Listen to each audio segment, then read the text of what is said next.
todas. Hoje nós vamos dar continuidade à disciplina Redação Científica para Boletins de Saúde Pública, no seu módulo de número 2.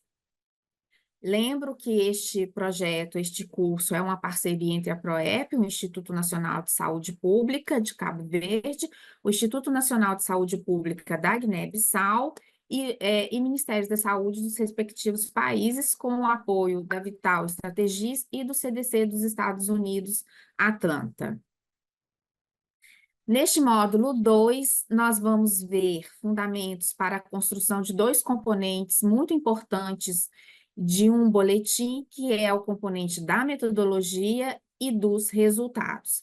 E é uma estimativa aí de 2 horas. O nosso referencial bibliográfico, ele continua sendo o material do CDC, mas também, neste módulo em especial, nós vamos trabalhar com um material que é o STROBE, que é uma estratégia de padronização de publicação, tanto de metodologias quanto de resultados de artigos científicos que usam aí estudos observacionais. É uma ferramenta bastante utilizada e disseminada em diferentes revistas científicas de alta qualidade, como também de boletins epidemiológicos de diferentes países. O objetivo de aprendizagem deste módulo é compreender os conceitos fundamentais das sessões sobre os métodos e a apresentação dos resultados em manuscritos científicos, tanto aí quando se trata de um manuscrito mais robusto, que são os artigos científicos destinados às revistas científicas, mas em especial os boletins de saúde públicas, que são demandados e escritos, elaborados a partir dos Ministérios da Saúde de cada país. Quais são as competências que eu espero que vocês desenvolvam ao final desse módulo? Primeiro, que vocês compreendam a estrutura básica dos manuscritos, com foco tanto no componente do método, quanto no componente dos resultados. E introduzir uma reflexão aí sobre a apresentação dos resultados na forma de figuras e tabelas. Como que a nossa aula vai funcionar a partir deste momento? Nós vamos dividir em 5 momentos diferentes, onde inicialmente nós vamos recordar aquilo que já sabemos. Posteriormente, nós vamos conversar um pouco sobre metodologia, métodos, materiais e métodos, que são 3 nomenclaturas que a gente encontra nas revistas científicas. Vamos falar sobre as diretrizes do STROBE para métodos, depois as diretrizes do STROBE para resultados e, por fim, vamos fazer um resumo da nossa aula. O que sabemos a respeito de métodos e de resultados? Certamente, muitos de vocês têm grande experiência em escrever relatórios técnicos, artigos científicos, boletins, e o que nós vamos conversar neste módulo é a organização, a sistematização de como nós podemos escrever um método robusto e de qualidade e também apresentar os nossos resultados claramente para os nossos leitores ou o nosso público-alvo. Tem aqui 3 questõezinhas para nós marcarmos V de verdadeiro ou F de falso, só para a gente poder ver como é que está o nosso nível de conhecimento a respeito desses 2 componentes, que é o foco do módulo 2. Eu não vou responder agora, já adianto, é para a gente refletir. Ao final do módulo, a gente vai responder juntos essas questões norteadoras que eu vou apresentar agora. A seção de métodos deve incluir uma revisão detalhada da literatura?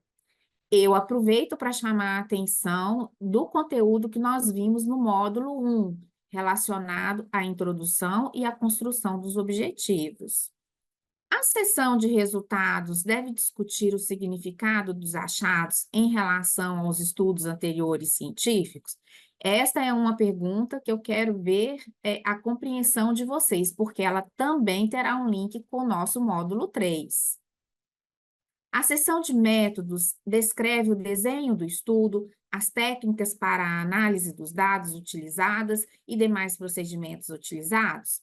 Então, nós vamos refletir sobre essas 3 perguntas e, ao final, nós voltamos para responder. Vamos começar falando sobre metodologia, métodos, materiais e métodos. Por que eu trouxe essa sessão para vocês? Porque muitas vezes nas revistas nós encontramos metodologia, outras vezes nós encontramos métodos, outras vezes nós encontramos materiais e métodos, e nós vamos, então, falar um pouquinho sobre qual terminologia é a mais recomendada em textos científicos para a área da saúde. Eu já adianto que não é uma regra, é uma recomendação. Por que que é uma recomendação? Porque todas as 3 terminologias, elas significam que, nesta seção, ou da metodologia, ou do material e métodos, ou dos métodos, os autores eles vão descrever o conjunto de instrumentos e técnicas que eles utilizaram para conduzir sua pesquisa. E todos os 3 devem ser escritos de maneira clara e detalhada, para que outros pesquisadores possam, a partir da leitura da metodologia, do material e métodos e do métodos, reproduzir, replicar esse estudo. Então, esta seção que compreende a metodologia, material e métodos, é fundamental, é essencial. E eu diria que é uma das mais importantes de um boletim de saúde pública ou de um manuscrito científico, porque ela vai permitir que outros pesquisadores e que a comunidade científica possa avaliar se os pesquisadores utilizaram o método correto, os instrumentos corretos, e permite também aí a replicabilidade ou reprodutibilidade do estudo. Metodologia, na maioria das vezes, ela é utilizada em revistas que trabalham com pesquisa qualitativa ou na publicação de estudos que adotam aí a abordagem qualitativa na investigação científica.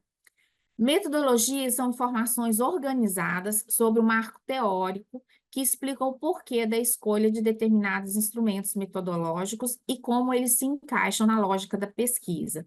Na seção de metodologia, os autores, eles apresentam as estratégias metodológicas, que incluem os princípios e a lógica subjacente para a orientação da escolha e do uso da estratégia. Então, na pesquisa qualitativa, na seção metodologia, existe um espaço para que os pesquisadores discutam com seus leitores o porquê que eles escolheram determinados métodos. Envolve a fundamentação teórica e filosófica das técnicas de pesquisa escolhida. O que que isso quer dizer? Quer dizer que nessa sessão, os pesquisadores, os autores, eles podem dialogar com seus leitores do ponto de vista teórico e filosófico, trazendo aí autores que discutem e que aplicam determinadas técnicas para investigar qualitativamente o seu objeto. Frequentemente, orienta procedimentos de pesquisa que requerem descrição de análises não numéricas de um determinado fenômeno. Então, a metodologia, ela está geralmente, ela é mais aplicada em artigos das ciências humanas, das ciências sociais. Raramente nós vemos a metodologia para pesquisas quantitativas, como, por exemplo, os estudos epidemiológicos e que envolvem a estatística. Então, aqui nós temos uma revista que, no Brasil, ela é uma revista científica de muita qualidade, que é a Ciência e Saúde Coletiva, onde os editores, eles publicaram um número exclusivo de pesquisas qualitativas. E os editores, eles chamam a atenção no seu texto editorial sobre pesquisa qualitativa em saúde, múltiplas possibilidades e olhares. Os editores, eles escrevem que a pesquisa qualitativa, ela permite ao pesquisador adentrar ao pensamento e às significações do fenômeno, por dar voz ao sujeito, considerando seus contextos e subjetividades. Então, há um aprofundamento na percepção, no pensamento, no sentimento, no olhar dos sujeitos que vão ser investigados e que vão participar desta pesquisa. O objeto de investigação, ele é mais subjetivo, é um pouco diferente do objeto investigado na pesquisa quantitativa, que é mais concreto, mais consistente.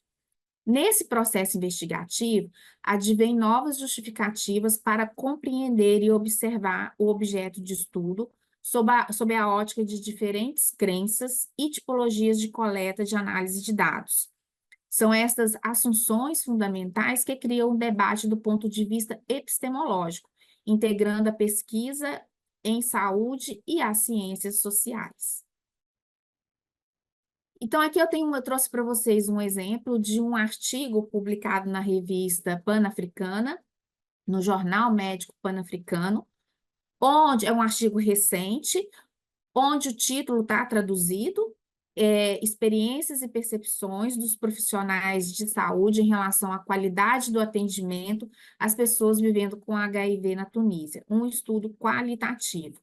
Percebam que, para este artigo, o título já traz, vamos lembrar e revisar um pouco o que nós vimos no módulo 1 para a construção de títulos. Os títulos, eles têm que resumir a metodologia e a finalidade da pesquisa, mas de maneira clara.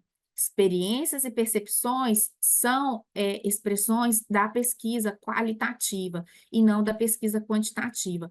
Quando os autores eles leem esse artigo, eles já sabem que a abordagem que os pesquisadores vão utilizar neste artigo é uma abordagem qualitativa. E, ao longo da metodologia do artigo, os autores descrevem que fizeram um estudo qualitativo entre 2020 e 2021, com 8 informantes chaves nos cuidados ao HIV, ao VIH, né? Prestadores de saúde e também representantes da sociedade civil.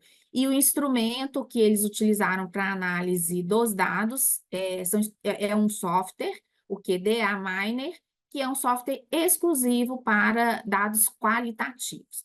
Então, nós já percebemos aqui que o delineamento para a metodologia é mais adequado para uma pesquisa qualitativa.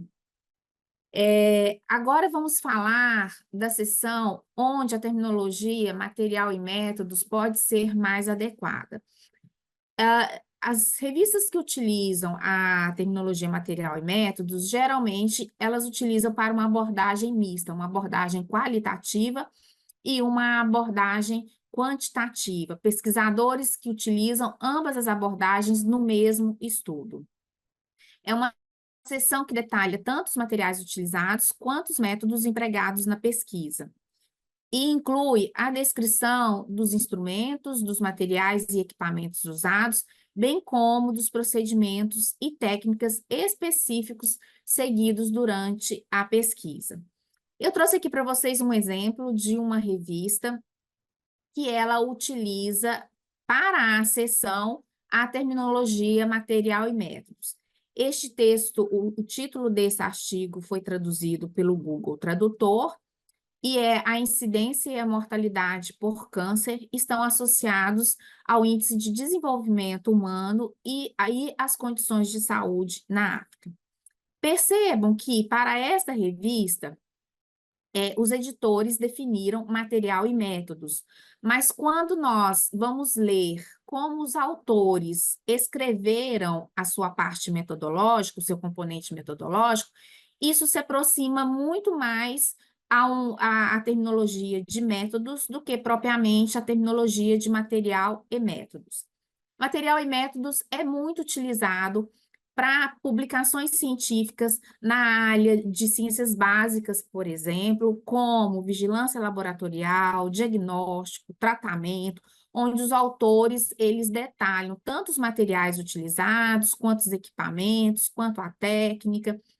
O que que eu quero dizer com isso? Que esta seção, com a terminologia material e métodos, ela pode também servir aí a seção de métodos que é exclusiva da pesquisa quantitativa. Na literatura científica, as revistas, elas um pouco que misturam como sinônimo, como se fossem sinônimo, material e métodos. O mais comum, e com certeza vocês já viram isso, já perceberam isso, é a terminologia métodos, principalmente para quem trabalha com as ciências quantitativas, com as ciências epidemiológicas e com a construção dos boletins de saúde pública, que muitas vezes utilizam o método quantitativo. A seção de métodos, ela descreve ali um conjunto de técnicas e procedimentos específicos utilizados para coletar e analisar dados de pesquisa. Inclui a descrição detalhada de como foi o estudo, como o estudo foi realizado, desculpa, como foram encontrados os dados, quais ferramentas ou instrumentos foram usados e os passos seguidos durante o experimento ou a pesquisa. Percebam que a partir de agora já vai ficar mais comum para a gente a seção de métodos, porque ela se adequa mais aos estudos em epidemiologia. Então, nós temos ali um exemplo das seções, das subdivisões da seção de método, que é a descrição da população ou amostra, o procedimento de coleta de dados e o método de análise estatística. Eu trouxe mais uma vez as orientações do Boletim de Saúde Pública de Cabo Verde para a seção que eles chamam de métodos, corretamente chamado de métodos, onde eles orientam os autores a descrever os materiais e os métodos utilizados na pesquisa. Inclua uma subseção sobre considerações éticas, incluindo aprovações de comitê de ética e de proteção de dados, se aplicável, desculpa. Percebo que não existe muita orientação e os editores do Boletim de Saúde Pública, eles deixam seus autores definirem o que colocar nesta seção de métodos. O mesmo acontece com o Instituto Nacional de Saúde Pública, o INASA, da Guiné-Bissau, onde, aqui eu trouxe um exemplo de um artigo, adesão das regiões sanitárias à vigilância epidemiológica, e os autores chamam de método e fazem aí uma pequena divisão das etapas que eles conduziram para realizar este estudo. No caso aqui do Brasil, nós temos a nossa revista de epidemiologia e serviços de saúde, que ela orienta os autores de uma maneira mais precisa a utilizar os instrumentos, né, os checklists que já existem validados internacionalmente, cientificamente, para diferentes tipos de estudo. Nós vamos falar mais do STROBE, que pode ser adaptado para diferentes delineamentos epidemiológicos dos boletins. Mas existe, por exemplo, o PRISMA, que é bastante importante e utilizado para as revisões sistemáticas, entre outros. A nossa revista, a Revista de Epidemiologia e Saúde Pública, ela remete os autores para este portal aqui, o Equator Network, onde ele disponibiliza as diretrizes para relatórios dos principais tipos de estudos e que são validados internacionalmente, e que vocês podem acessar para conhecer mais detalhadamente. Nós vamos falar hoje focado mais no STROBE, mas é importante que vocês saibam que existem outros instrumentos para outros desenhos de estudos, outros tipos de pesquisa, inclusive para a pesquisa qualitativa. Então, vamos falar sobre as diretrizes do STROBE para métodos e para resultados. Particularmente, eu gosto muito da estratégia porque ela é apresentada como checklist de maneira bem pontual e de maneira bem focada, para que a gente não deixe nenhum componente de fora, principalmente quando se trata de estudos epidemiológicos. A gente vai falar um pouquinho mais sobre o STROBE nos slides a seguir. Vamos começar falando sobre métodos. Então, a seção de métodos, recordando que nós já falamos de título, já falamos de introdução, já falamos de objetivo no módulo 1. Então, agora nós vamos falar do componente método. E por que que é tão importante usar um instrumento, principalmente se ele for validado internacionalmente, para estudos que vão estar aí nos boletins nacionais de saúde pública? Primeiro, porque a gente uniformiza, alinha e ajusta. Então, todos os autores, todos os pesquisadores vão dar informações suficientes para que seus leitores possam compreender o seu estudo e que possam também, se for desejável, reproduzir seus estudos em seus territórios, em seus serviços de saúde. A gente qualifica as pesquisas que são apresentadas, porque quando o leitor ele lê o componente de método, ele sabe que não está faltando nenhuma etapa, ou seja, ele não fica na dúvida. Você dá transparência, porque você descreve em detalhe os principais componentes metodológicos. Você oferece a oportunidade de reprodutibilidade, como nós já falamos. Você facilita a avaliação de pareceristas, né, ou a avaliação por pares de outras pessoas em relação à qualidade do seu manuscrito.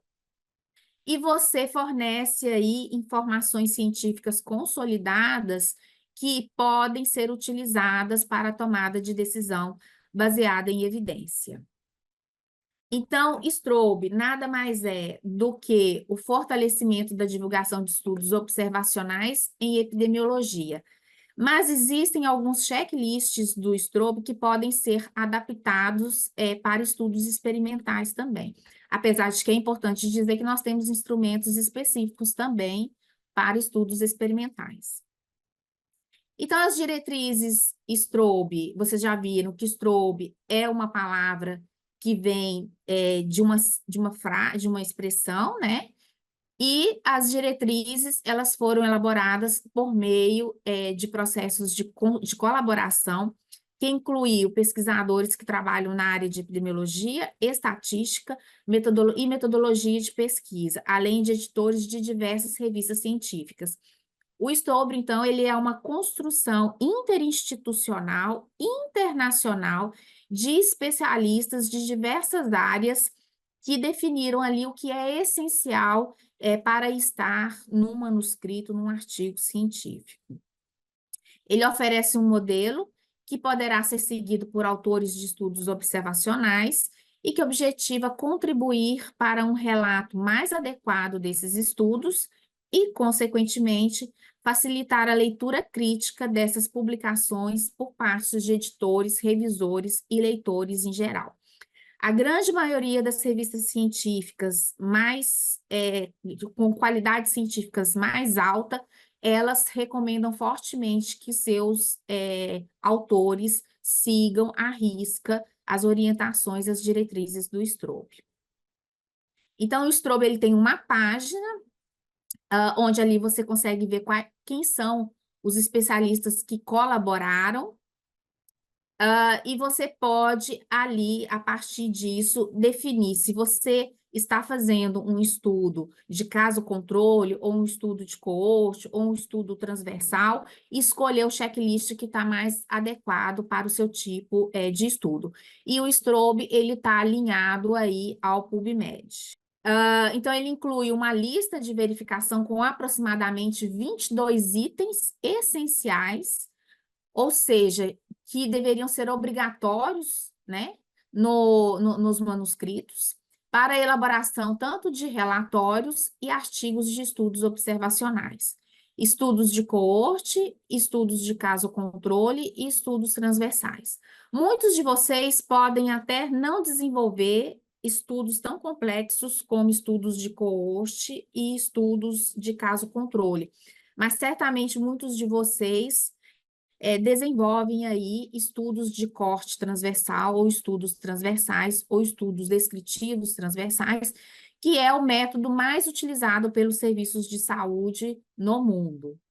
Ele detalha os aspectos que devem ser considerados e relatados para garantir a transparência e a qualidade do estudo. Então, aqui a gente tem, né, o que o PubMed traz para a gente em relação ao strobe. Vocês podem perceber que são mais de 4.000 resultados, e a gente vai focar nesse guideline, que é um guideline que foi traduzido também para o português, ou seja, ele foi traduzido em língua portuguesa e ele é considerado um documento oficial, que é o documento que a gente vai trabalhar com ele. E vocês podem perceber que, historicamente, cada vez mais diferentes revistas, diferentes autores, eles buscam utilizar o strobo. É importante falar que o strobo ele não é um instrumento que ele já está fechado, ele é um instrumento que ele está em constante revisão e em constante aperfeiçoamento. Essa aqui é uma publicação que é recomendada pelo grupo, e que foi publicada no Brasil, que está em português e que eu acho que é bem interessante vocês lerem, para vocês aprofundarem com relação a essa diretriz. Todos os meus slides têm a fonte e vocês podem acessar diretamente esse material. Então, revisando mais uma vez, como eu já disse, o Strobe, ele é uma diretriz para a redação científica de artigos, de manuscritos na área da saúde, e ele traz ali também recomendações com relação a título e resumo e com relação à introdução. Eu trouxe para a gente revisar rapidinho. Então, para títulos e resumos, indique o desenho de estudo no título e no resumo, com o termo comumente utilizado, e disponibilize no resumo um sumário informativo e equilibrado do que foi feito e do que foi encontrado. Nosso módulo 3, nós vamos falar exclusivamente sobre resumos. E a introdução detalhe o referencial teórico e as razões para executar a pesquisa e descreva os objetivos específicos, incluindo quaisquer hipóteses pré-existentes. Então, só aí nós já temos aqueles 22 pontos, né, que são fortemente recomendados, nós já falamos sobre 3. E aqui, que nós vamos detalhar de agora por diante, são os pontos relacionados aos métodos, onde nós temos aí 8 pontos que são relevantes. Então, vamos falar sobre desenho de estudo, contexto, que é o local de estudo, participantes, variáveis, fontes de dados, como eles foram mensurados, viés, tamanho do estudo, variáveis quantitativas e métodos estatísticos. Por se tratar de uma diretriz internacional, os criadores, né, os autores desse material, desse estrobo, eles não falam sobre aspectos éticos, mas nós vamos falar um pouquinho porque é um componente importante que deve ser mencionado na seção de métodos. O componente relacionado a aspectos éticos, eles são mencionados por todas as revistas, né? Envolve aí aspectos éticos que você deve ter, que você deve observar, que você deve ter o cuidado quando você faz pesquisa com seres humanos.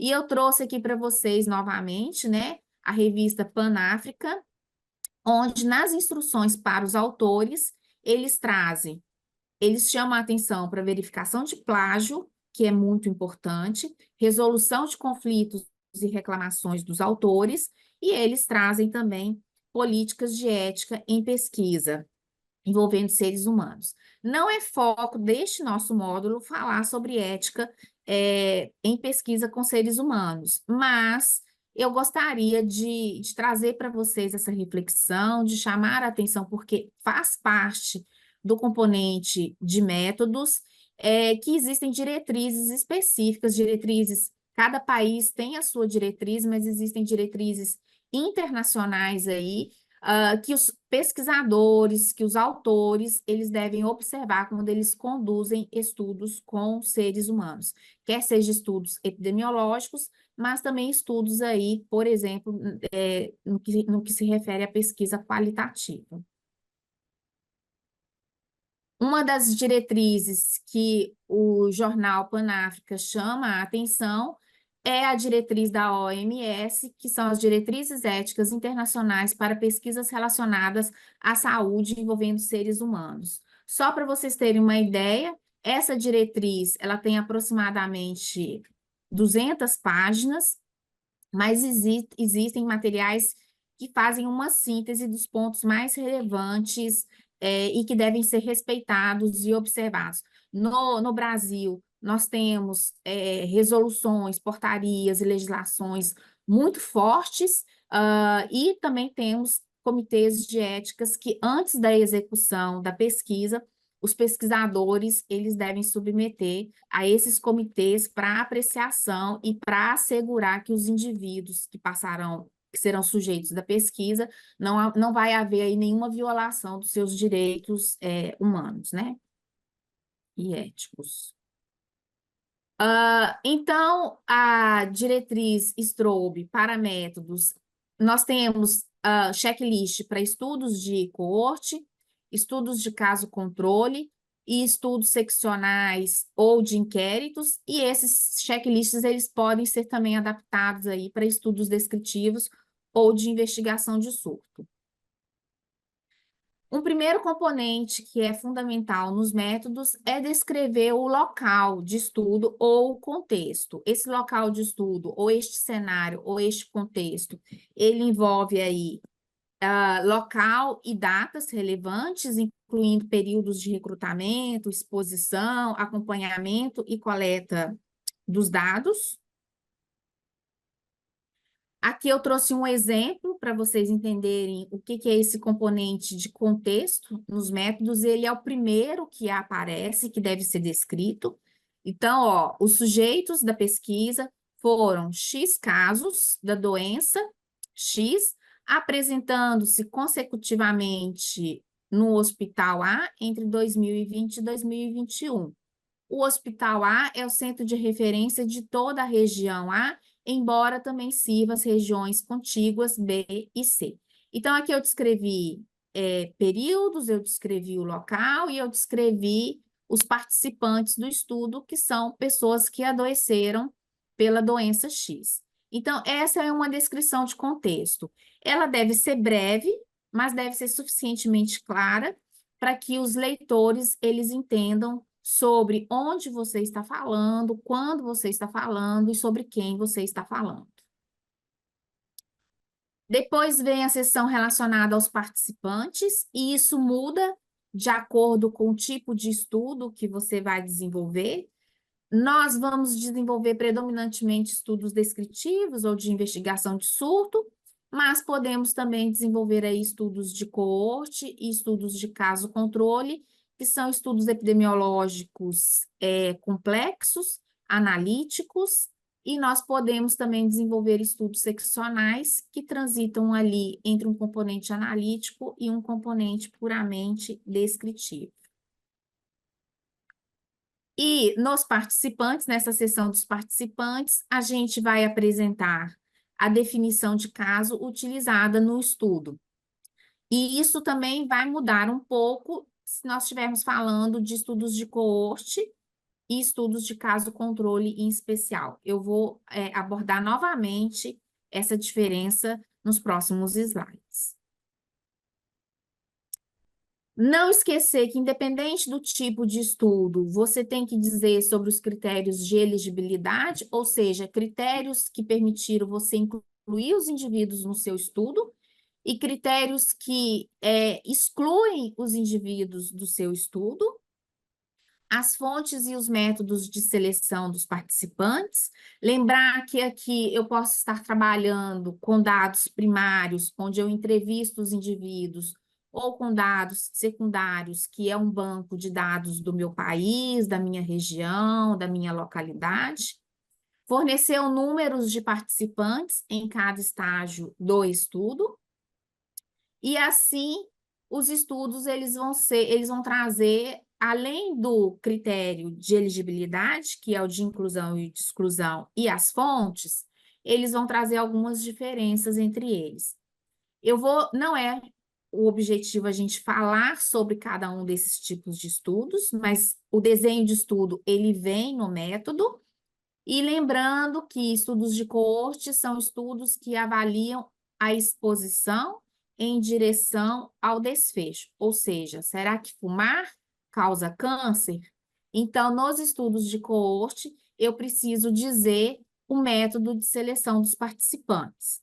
Eu devo descrever o método de acompanhamento desses participantes. Se eu vou partir da exposição, que é fumar, e eu espero que aconteça algumas doenças, por quanto tempo eu vou acompanhar esses indivíduos? E isso tem que estar descrito no método.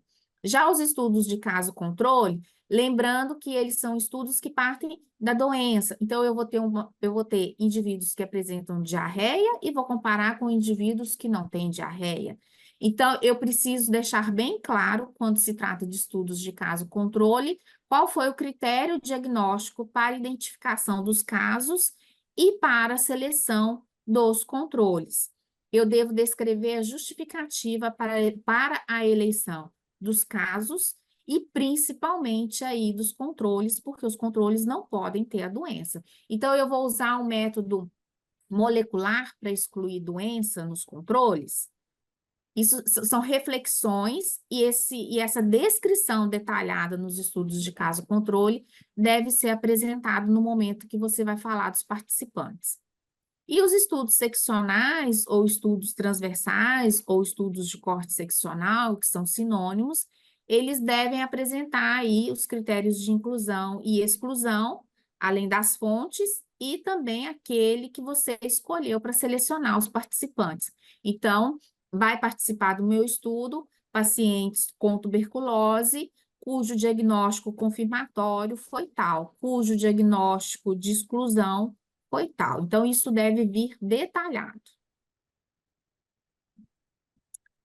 Quando a gente faz estudos pareados, que são estudos ainda mais complexos, e nesse sentido a gente pode ter tanto estudos de coorte pareados, quanto estudos de caso controle pareado, é importante que eu tenha claro ali os critérios do pareamento. Então, eu parei por sexo e idade. Crianças vão ser comparadas com crianças, homens vão ser comparados com homens. Então, este detalhamento ele deve vir aí do pareamento nessa sessão dos participantes.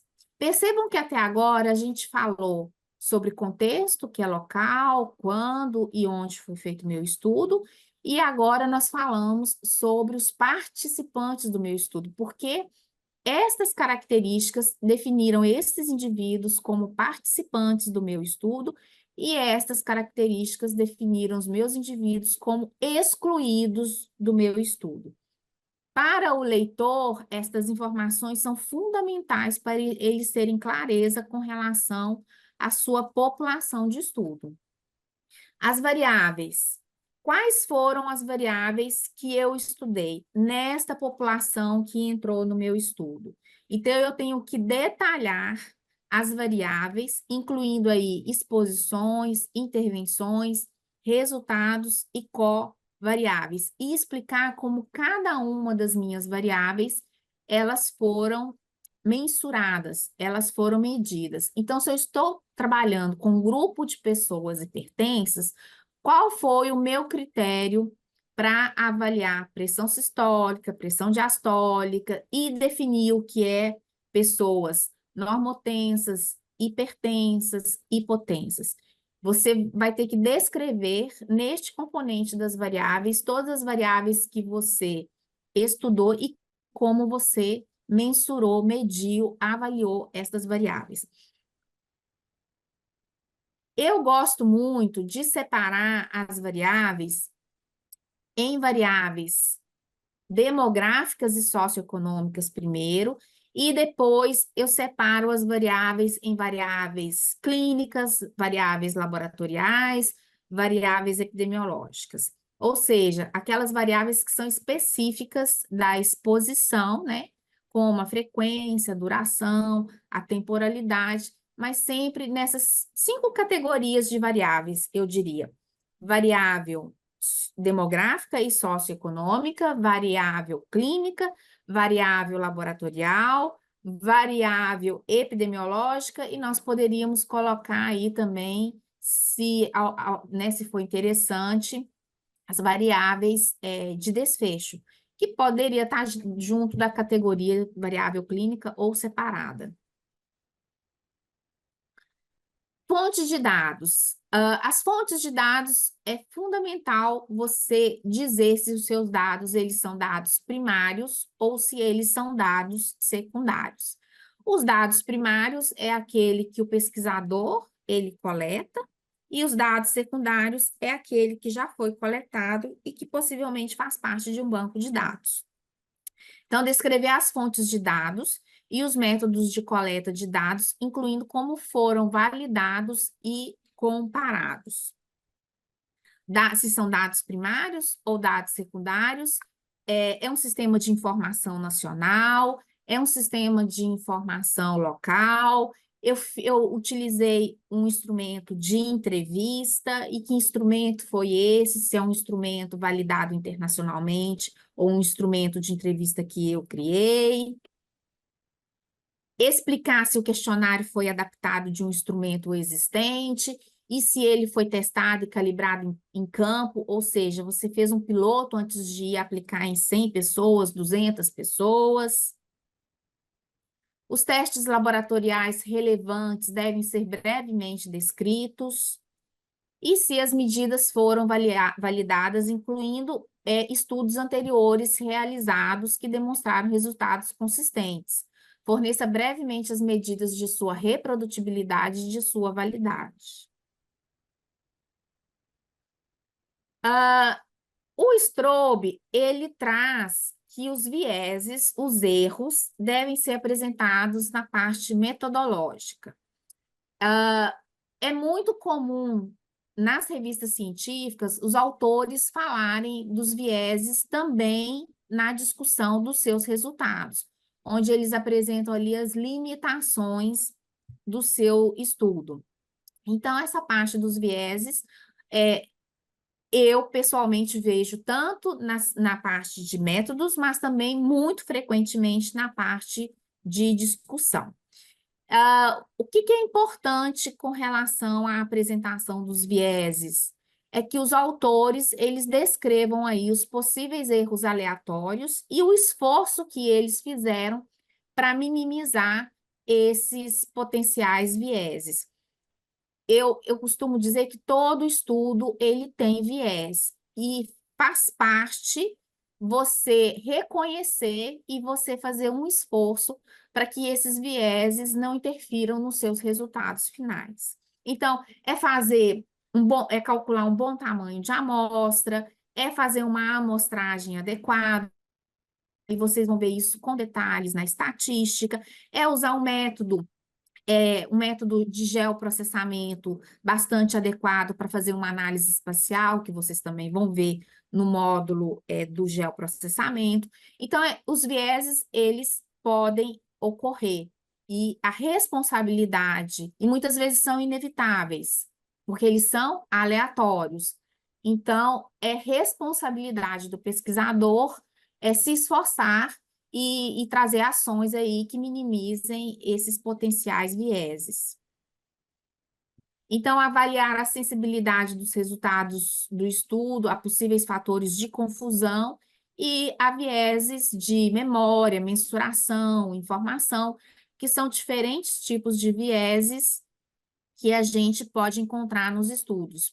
Por exemplo, os estudos de caso-controle, é muito comum viés de memória, que é aquele que o participante não lembra da sua exposição. Então, um bom questionário, uma equipe de entrevistadores bem treinadas, vai minimizar o viés de memória.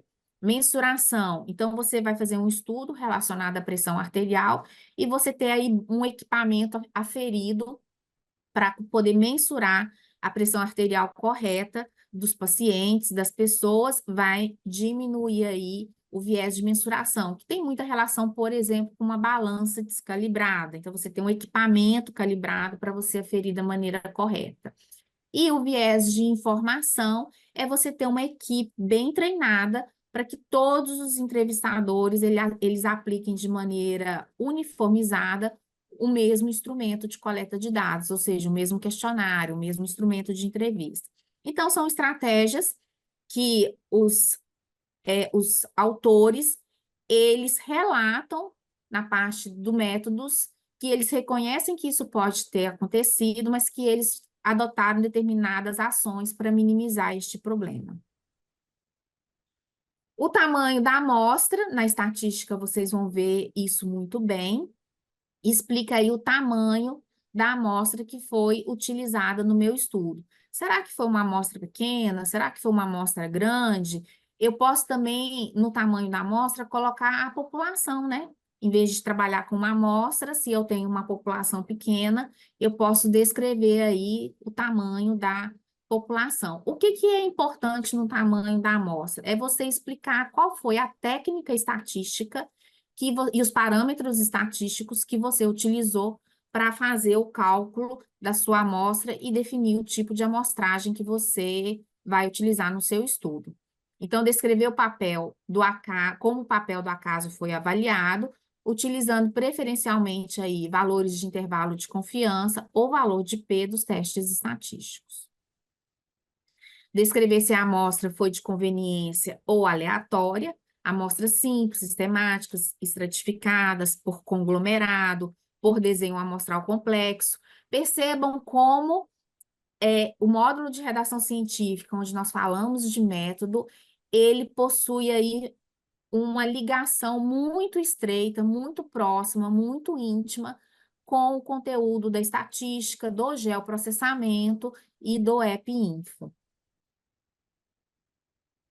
A análise estatística é você descrever todos os testes estatísticos e análises estatísticas que você fez para estudar os seus dados, incluindo quaisquer métodos utilizados para lidar com dados faltantes, métodos de controle de confusão, métodos de análise de sensibilidades e outras análises estatísticas que foram relevantes. Bom, então nós vimos aí que a descrição do método ela é uma seção do artigo ou do boletim que deve ser extremamente detalhada para garantir a compreensão pelos leitores, pelo seu público-alvo do que você fez e para garantir aí a transparência e o rigor científico da sua pesquisa. Quando nós escrevemos uma seção de método de maneira breve, a gente sempre deixa para o leitor muitas dúvidas se os pesquisadores eles cumpriram rigorosamente cada etapa do método científico. Então, não é uma seção que a gente deve economizar e, muito pelo contrário, a gente deve detalhar. Vamos praticar um pouco, então, a partir agora do que nós acabamos de ver? Voltei com o slide do V para verdadeiro e do F para falso. E nós temos duas questões aqui que têm relação com métodos e uma que tem relação com resultados. Como nós ainda não vimos resultados, nós vamos responder apenas a seção as questões relacionadas à seção de métodos. Então, vamos para a primeira. A seção de métodos deve incluir uma revisão detalhada da literatura? Não, nós acabamos de ver que esta afirmação ela é falsa, porque a revisão detalhada da literatura, ela deve estar na introdução. O que tem que ser detalhado são os instrumentos metodológicos que os pesquisadores utilizaram, e a gente viu que é bem detalhado mesmo, segundo as diretrizes do Strobe. Vamos para 3. A seção de métodos descreve o desenho de estudo, as técnicas para análise dos dados utilizados e demais procedimentos utilizados? Então, só ao ler esta afirmativa, nós deduzimos que ela é verdadeira. É exatamente o que nós acabamos de ver e que nós acabamos de conversar, que a seção de métodos, ela é detalhada em relação às técnicas que são utilizadas no estudo que vai ser apresentado. Muito bem, então nós temos uma alternativa falsa e uma alternativa verdadeira. E agora a gente vai conversar sobre resultados. Ainda vamos seguir as diretrizes Strobe para resultados. As diretrizes, elas fornecem orientação para melhorar a qualidade e a transparência dos relatos de estudos observacionais e a apresentação dos seus resultados. Então, as diretrizes para a apresentação dos resultados, ela traz que a primeira coisa que a gente deve trazer nos nossos resultados, e percebam que o checklist para métodos, ele vai aparecer um pouco aqui também para resultados, mais ou menos na mesma ordem. Então, nós vamos apresentar primeiro resultados sobre os participantes. Vamos descrever o número de indivíduos em cada estágio do estudo, incluindo a elegibilidade, a participação e a análise final. Lembrando que elegibilidade são os critérios que inclui e que exclui os indivíduos do meu estudo. Aqui eu tenho um exemplo sobre isso que eu acabei de ler para vocês. Ou seja, dos 6.000 indivíduos elegíveis, 5.000 participaram inicialmente, com 4.500 completando o segmento. Esta frase possivelmente se refere a um estudo de coorte, que é um estudo de acompanhamento, e os autores estão logo de cara dizendo que o estudo começou com 6.000 indivíduos e terminou com 4.500. Eu trouxe esse artigo aqui, que nós já falamos um pouco sobre ele no módulo 1, e eu vou trazer ele novamente para a gente continuar refletindo sobre ele. Lembrando que este artigo, ele está na íntegra disponível para vocês na internet. Nós temos ali tendência temporal da mortalidade por doenças respiratórias infecciosas na infância em Minas Gerais de 2000 a 2020. É uma publicação de 2023, final de 2023, na revista do Ministério da Saúde do Brasil. E os autores, eles começam, o primeiro parágrafo dos resultados é falando dos participantes. Então, foram registrados 4.688 óbitos por doenças respiratórias infecciosas em crianças com até 12 anos incompletos e residentes do estado de Minas Gerais, Brasil, no período do estudo, obtendo-se uma média de 223,2 óbitos. A primeira frase, eles voltam a colocar para os leitores o total de participantes e os critérios de elegibilidade e, novamente, de onde esses indivíduos são, né? Do estado de Minas Gerais, Brasil. Do total de óbito, o ano de 2000 apresentou o maior número de registros, N igual a 527 óbitos, 11,2%, considerando-se todos os anos do período, enquanto para 2020 correspondeu ao menor número de registros, N igual a 78 óbitos, 1,7%. Eu gostaria de chamar a atenção aqui, neste primeiro parágrafo, que os autores, além de trazer a descrição dos participantes, eles já trazem resultados de análise estatística. Eles trazem uma média anual, e isso é muito interessante. Eles trazem o N amostral e a proporção para cada um desses anos que são destacados na frase, no parágrafo, e eles remetem o seu leitor para a tabela 1. O que isso quer dizer? Quer dizer que, no texto, os autores chamam a atenção para o que é mais importante e relevante. Mas se os leitores quiserem saber um pouco mais sobre esses dados, eles podem olhar na tabela número 1. E na tabela número 1 está aí o detalhamento do número de óbitos, tanto por ano, quanto por agente infeccioso. Essa é uma estratégia muito importante, onde não há necessidade de descrever a tabela no seu texto. Você vai apenas chamar a atenção para os valores e para os dados mais importantes, e você vai remeter o seu leitor para uma figura, que pode ser uma tabela, que pode ser um gráfico.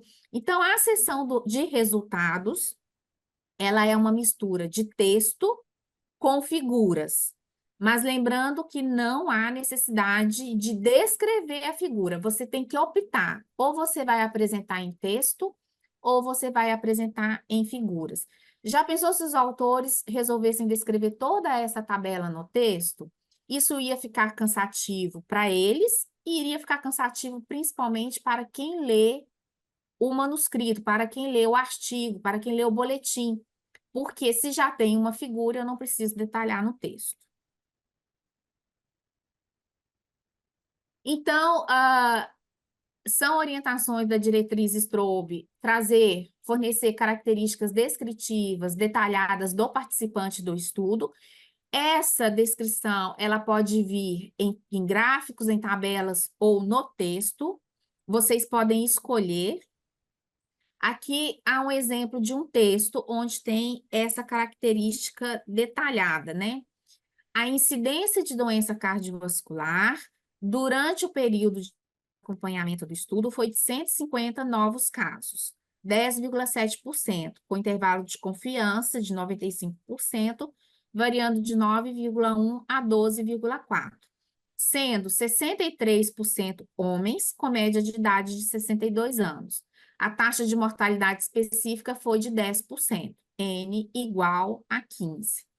Nesta frase, os autores, eles falam do total de casos e eles falam de características desses casos, características por sexo, características por idade e também falam sobre a letalidade, né? A mortalidade, desculpa. Trazem aí a taxa de mortalidade específica.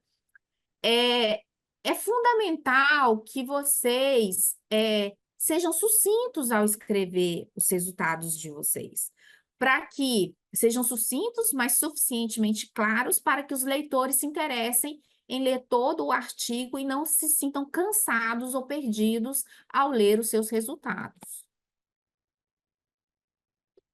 Vamos continuar aí com os dados descritivos.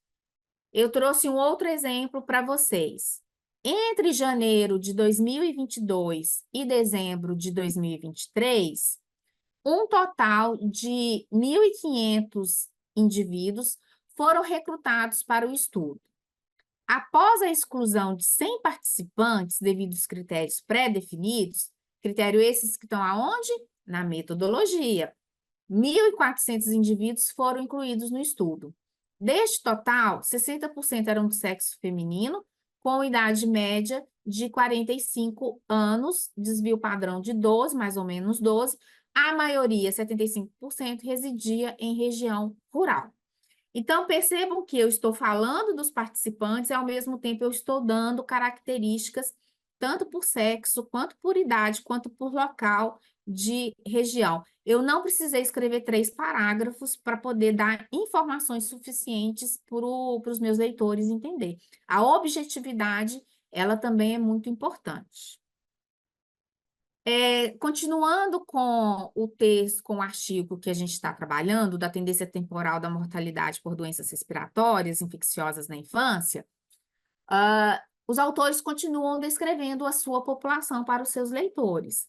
Em relação ao sexo, a mortalidade proporcional das doenças respiratórias infecciosas apresentou pouca oscilação, com média anual de 53,9% para o sexo masculino e 46,1% para o sexo feminino. Figura 1. Percebam que eles já direcionam os leitores para a figura.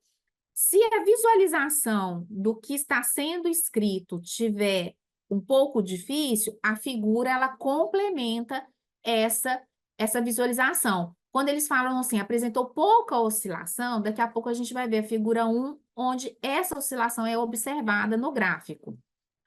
Houve tendência de redução no número absoluto de óbitos para ambos os sexos, sendo observado o número de registros de óbitos ligeiramente superior no sexo masculino, N 2.551, comparado ao número de registros de óbitos no sexo feminino, N igual a 2.131. No ano 2000, foram registrados 293 e 232 óbitos de crianças do sexo masculino e feminino, respectivamente, enquanto para o ano 2020, os óbitos entre crianças do sexo masculino e feminino representava uma redução proporcional de 84,3% e 86%, respectivamente. Figura 1. Percebam que ficou um texto um pouco extenso, porém, a todo momento, os autores, eles remetem o leitor para a figura. E agora, quando a gente vê a figura, a gente observa claramente tudo aquilo que eles chamaram a atenção no texto. Então, a figura, neste caso aqui, ela serviu de forte complementação e esclarecimento para o que os autores estavam escrevendo no texto. Porém, vale a pena chamar a atenção que os autores não descreveram toda a figura, né? Elas se complementaram. O texto se complementou com a figura, trazendo uma informação mais clara para quem está lendo. Resultados principais. Apresentar os resultados principais para todas as variáveis de interesse, fornecendo estimativas e intervalos de confiança. Nós já vimos isso um pouco em alguns exemplos anteriores, e a gente vai ver agora mais fortemente que é o componente principal do artigo. É um artigo de tendência temporal, e o componente principal que os autores querem chamar a atenção é justamente em relação à análise estatística para tendência temporal. Eu não vou ler tudo para vocês, mas eu chamo a atenção para o que está em vermelho, que são os resultados principais. A tendência temporal da frequência dos óbitos apresentou redução significativa ao longo da série histórica, que compreende aí principalmente o período de 2000 a 2020.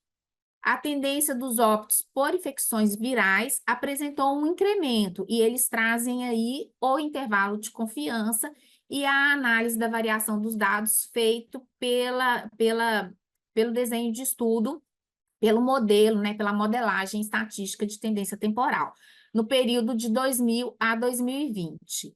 E entre 2018 e 2020, encontrou-se tendência de redução da mortalidade proporcional por infecções das vias aéreas inferiores, com aumento proporcional das infecções sistêmicas.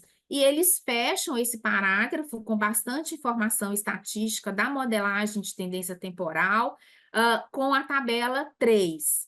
E os leitores, eles podem ir para a tabela 3 e detalhadamente ver onde houve os períodos de aumento, os períodos de incremento por agente etiológico e também por sítio anatômico da infecção. Então, mais uma vez aí, essa estratégia de complementar um texto com uma figura, sendo um texto mais breve e objetivo, permitindo que os leitores possam ir até a figura e obter mais informações ali dos resultados da pesquisa. E trazer algumas análises que foram análises adicionais. Não é um tópico obrigatório, mas está no checklist, é importante ver se existem resultados adicionais ou secundários que podem ser apresentados no artigo.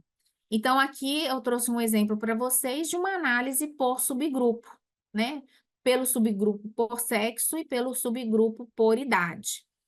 A incidência de doença cardiovascular foi maior em homens, 15%, comparado a mulheres, 8%, com uma razão de risco ajustada de 1,87%, de 1,87, com o intervalo de confiança apresentado. Ou por idade, indivíduos com 50 anos ou mais apresentaram uma maior incidência de doença cardiovascular comparado aos menores de 50 anos, com uma razão de risco de 1,45, apresentando aí o seu intervalo de confiança. É importante sempre chamar a atenção de vocês, quando vocês escrevem um manuscrito, um boletim, que muitas vezes os editores, os organizadores, eles limitam o espaço para você escrever o seu texto. Às vezes é em termos de número de palavras, às vezes é em número de caracteres, muitas vezes número de páginas. Por isso que ter a estratégia de escrever textos objetivos e figuras, que podem ser gráficos, tabelas, mapas, complementares é bastante interessante e é uma estratégia bastante efetiva. Então, vamos lá, vamos praticar, vimos métodos, vimos resultados, e agora a gente vai responder algumas questões. Eu separei um primeiro momento de métodos, questões que a gente já respondeu, e depois vamos fazer algumas questões de VOF para resultados. Vamos para métodos. Então, as duas primeiras questões já foram respondidas, e nós temos aqui uma afirmativa. A seção de método é onde os autores expressam suas opiniões sobre a validade dos estudos anteriores?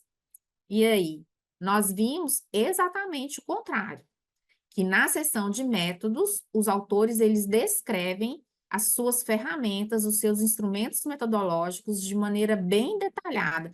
Não existe ali dizer que a minha ferramenta, o meu instrumento é a melhor de todas, ou é razoável. Não tem nenhuma expressão opinativa na seção de métodos. Ela é bem categórica, bem cartesiana mesmo, onde a gente vai descrever ali somente as ações, os instrumentos que nós adotamos durante a execução da nossa pesquisa. Então, falsa. A seção de método deve apresentar detalhadamente os principais aspectos metodológicos utilizados pelos autores, visando garantir transparência e reprodutibilidade do estudo por outros pesquisadores. Então, aí, mais uma vez, se você escreveu os seus métodos e se você, ao ler os seus métodos, não consegue ver que é possível reproduzir a sua pesquisa, é porque está faltando algum componente importante. Vocês podem, por exemplo, pedir para os colegas que não participaram da pesquisa ler o seu texto sobre métodos para ver se está claramente pontuado ali todos os elementos essenciais. Essa é uma estratégia bem interessante. Então, esta afirmativa 4, ela está correta, corretíssima, né? Diga-se de passagem, ela está corretíssima. Vamos agora para a seção de resultados. Esta primeira, nós já vimos que os resultados devem discutir o significado dos achados em relação aos estudos anteriores, estudos científicos anteriores, nós marcamos como falsa porque os resultados são apenas a apresentação daquilo que os autores encontraram. Então, não se discute com outros estudos o que os autores encontraram. Isso é feito em qual seção? Que a gente vai ver no nosso próximo módulo, que é a discussão. A seção de resultados apresenta os achados do estudo de forma objetiva, geralmente com o auxílio de tabelas e figuras. Não dá nem mais para errar essa afirmativa, né? Que é exatamente o que nós acabamos de conversar. Nós vamos apresentar de maneira bastante objetiva, com o auxílio de um texto bem construído, de tabelas, gráficos, mapas, que são as figuras. A seção de resultados é onde se faz uma análise estatística dos dados encontrados. E aí, o que vocês acham? Com certeza, é onde eu vou apresentar os meus parâmetros estatísticos, intervalo de confiança, por exemplo, de 95%, valor de P, testes que foram feitos. Então, nos métodos, eu vou dizer qual o teste, e nos resultados, eu vou trazer quais os parâmetros que eu encontrei ao analisar os meus dados. E, por fim, a seção de resultados deve apresentar como os métodos foram aplicados durante uma pesquisa e responder aos objetivos da pesquisa. Esta afirmação, ela fecha fazendo um link perfeito com o módulo 1 e o que nós acabamos de ver. Os seus resultados, eles devem estar alinhados com o seu método e eles devem, por conseguinte, responder aos seus objetivos. Se isso não estiver de maneira alinhada, harmônica, você errou em algum componente. Ou você errou ao definir o seu objetivo, ou você errou ao construir o seu método, ou você errou ao apresentar os seus resultados, porque eles devem estar alinhados. E eu diria mais, alinhados com seu título também. E, para terminar, o trecho a seguir pertence a qual seção do Boletim de Saúde Pública? Vamos lá? Durante o período com o vírus influenza circulante, a idade gestacional média do feto, quando a mãe foi vacinada, foi maior e o intervalo médio da imunização até o nascimento foi 6 dias menor no grupo vacinado contra a influenza do que no grupo controle. Tabela 1. Essa tabela, ela entrega, né, qual seção que esse trecho ele faz parte. Ele faz parte dos resultados. Então, nós temos um texto e os autores orientam, complementam para os leitores consultarem a tabela 1 para mais resultados. Então, o trecho resume um ponto-chave dos dados apresentados em formato de tabela, que no caso aí seria a tabela 1. Então, né, bastante conteúdo, vamos fazer um breve resumo da nossa aula, para a gente alinhar tudo que nós conversamos neste módulo. Primeira coisa, nós sabemos que existem muitos instrumentos padronizados internacionalmente para diferentes tipos de estudos, que vocês podem utilizar essas diretrizes para elaborar o seu método da maneira mais correta, mais alinhada, sem nenhuma lacuna para quem lê, assim como apresentar também os seus resultados. Nós temos aí diretrizes para estudos clínicos, observacionais, revisões sistemáticas, relatos de caso, prática clínica, pesquisa qualitativa, e vocês podem estar aproveitando este momento e consultando e aprofundando no estudo de acordo com a necessidade de publicação de vocês.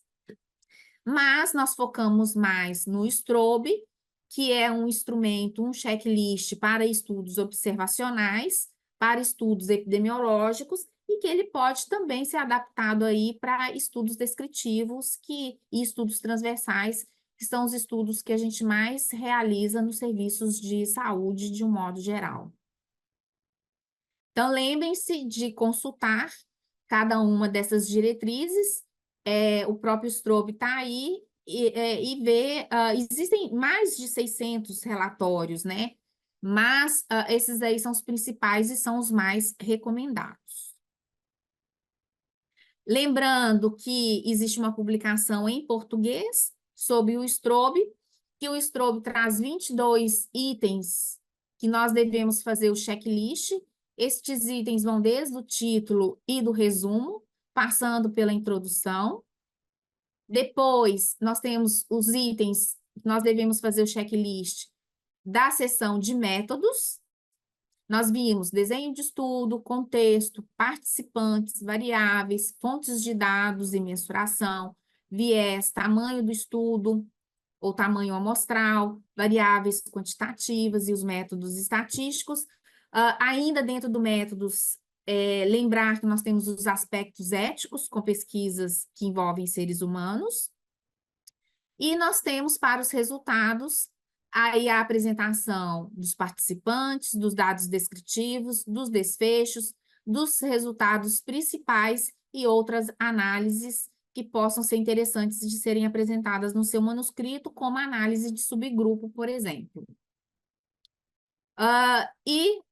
Eu lembro que o material do CDC, né, o workshop para boletins de saúde pública, ele traz de uma maneira bem breve que as perguntas que a gente deve fazer na parte de métodos é quem, onde, o que, como. Nós devemos falar sobre a coleta e análise dos dados e sobre a aprovação ética. Lembrar da fonte de dados e também os dados secundários, de limpar as bases de dados secundários, de fazer uma análise da qualidade quando nós trabalhamos com dados secundários, porque a gente tem muitas variáveis que têm uma alta incompletude, ou seja, uma alta proporção de falta de preenchimento, ou às vezes preenchimento errado. Então, nos dados secundários, é importante a gente fazer essa limpeza antes de fazer a análise. e descrever os métodos estatísticos, tanto aqueles da estatística descritiva quanto da estatística inferencial. E para os resultados, as orientações são que a gente explique o que a gente encontrou, começando do mais simples para o mais complexo, descrever os dados sociodemográficos, incluir tabelas e figuras, né, e acompanhar tabelas e gráficos com breves descrições dos padrões e características mais importantes. Ele destaca para a gente não esquecer dos dados sociodemográficos, porque muitas vezes a gente fica concentrado, focado nos dados clínicos e de desfecho, quando os dados sociodemográficos são fundamentais para a compreensão do processo de saúde e doença numa população. Lembrar das características clínicas, das características relacionadas a tempo, a local e a pessoa, e a outros resultados que possam ser importantes. Então, os objetivos nossos de aprendizagem o objetivo, né, de aprendizagem foi compreender os conceitos fundamentais das seções de métodos e resultados dos artigos e dos manuscritos científicos em saúde. E eu acredito que com isso a gente conseguiu alcançar, né, discutindo aí bastante sobre método e sobre resultado. Então, para o nosso próximo módulo, nós vamos continuar falando sobre a discussão, o componente da discussão dos boletins, e eu peço que vocês visitem a nossa apostila, que é a complementação da nossa videoaula. Diante de qualquer dúvida, vocês podem escrever para os nossos e-mails. Obrigada!